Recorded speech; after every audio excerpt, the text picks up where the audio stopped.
प्राचीन काळात एक शिकारी होता. जनावरांची हत्या करून तो आपल्या कुटुंबाचे पालनपोषण करत असे. तो सावकाराचा कर्जदार होता. त्याने त्याचे कर्ज वेळेवर चुकवले नव्हते. त्यामुळे संतापून सावकाराने शिकाऱ्याला शिवमठात कैदी बनवले. योगायोगाने त्याच दिवशी शिवरात्र होती. शिकारी ध्यानमग्न होऊन शिवासंबंधी धार्मिक गोष्टी ऐकत राहिला. चतुर्दशीला त्याने शिवरात्रीची कथाही ऐकली. सायंकाळी सावकाराने त्याला जवळ बोलावून कर्ज फेडण्याविषयी विचारले. शिकारी दुसऱ्या दिवशी सर्व कर्ज फेडेल असे वचन देऊन कैदेतून सुटला. आपल्या दिनचर्येप्रमाणे तो जंगलात शिकारीसाठी निघाला. पण दिवसभर कैदेत राहिल्यामुळे तो तहान भुकेने व्याकुळ झाला होता. शिकार करण्यासाठी तो तलावाकाठच्या बेलपत्राच्या झाडावर मचाण बांधू लागला. बेलवृक्षाच्या खाली बेलपत्रांनी झाकलेले गेलेले शिवलिंग होते. शिकाऱ्याला मात्र हे माहीत नव्हते. मचाण बनविताना त्याने ज्या फांद्या तोडल्या त्या योगायोगाने शिवलिंगावर पडल्या. या प्रकारे दिवसभर उपाशी असलेल्या शिकाऱ्याचे व्रतही झाले आणि त्याच्या करवी शिवलिंगावर बेलपत्रही वाहिले गेले. एका प्रहारानंतर एक गर्भिणी हरणी तलावावर पाणी पिण्यासाठी पोहोचली. शिकाऱ्याने आपल्या धनुष्याने तिच्यावर नेम साधलाच होता. तितक्यात ती हरणी बोलली, मी गर्भिणी आहे. तू एकाच वेळी 2 जीवांची हत्या करशील हे योग्य नाही. मी आपल्या पिल्लाला जन्म देऊन लवकरच तुझ्यासमोर येईल, तेव्हा तू मला मार. शिकाऱ्याने धनुष्य बाजूला ठेवले आणि हरणी झाडाआड लुप्त झाली. काही वेळाने दुसरी हरणी तिथून निघाली. शिकाऱ्याच्या आनंदाला पारावर उरला नाही. त्याने तिच्यावर नेम साधला. हे बघून त्या हरणीने त्याला सांगितले की हे पारधी, मी एक कामातूर विरहिणी आहे. मला आपल्या प्रियेच्या शोधात भटकत आहे. मी माझ्या पतीला भेटून लवकरच तुझ्याजवळ येईल. शिकाऱ्याने तिलाही जाऊ दिले. 2दा शिकार हातातून गेल्यामुळे तो चिंतित झाला.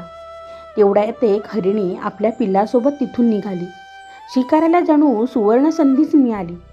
त्याने धनुष्याला बाण लावला आणि बाण सोडणार तेवढ्यात ती हरिणी बोलली, हे पारधी, माझ्या पिल्लाला त्याच्या वडिलांकडे सोडून लगेच येते. यावेळी तू मला मारू नकोस. शिकारी हसला आणि म्हणाला, समोर आलेली शिकार सोडून द्यायला मी काही मूर्ख नाही. याआधी मी 2दा शिकार गमावली आहे. माझी मुले तहान भुकेने व्याकुळ झाली असतील. उत्तरादाखल हरिणी म्हणाली, जशी तुला आपल्या मुलांची काळजी वाटते आहे तशीच मलाही वाटते आहे. त्यामुळे मी फक्त काही काळ तुझ्याकडून जीवदान मागत आहे. माझ्यावर विश्वास ठेव, मी लगेच परत येईल. हरिणीचा तो व्याकुळ स्वर ऐकून शिकाऱ्याला तिची दया आली. त्याने तिलाही जाऊ दिलं.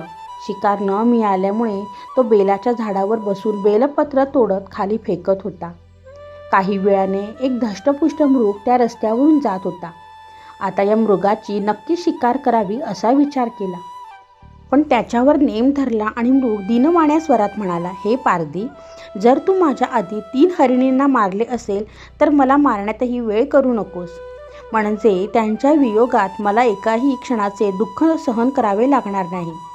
मी त्यांचा पती आहे आणि जर तू त्यांना जीवदान दिले असशील तर मला काही क्षणासाठी जीवदान देण्याची कृपा कर.